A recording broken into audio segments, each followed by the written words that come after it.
All right, hi. This may be my shortest video, but you have to see me in it, so don't scream or anything, don't yell.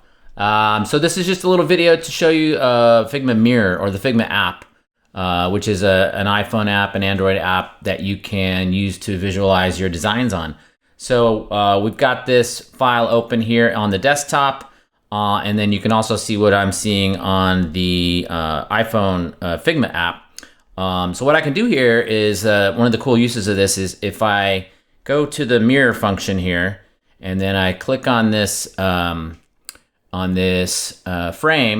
and I click begin mirroring. Hopefully this works, and then you will see this screen, this frame from this design in Figma on the phone. And what that does is help you see scale, see if things fit, see if check for readability, functionality, and then use it with the actual interface.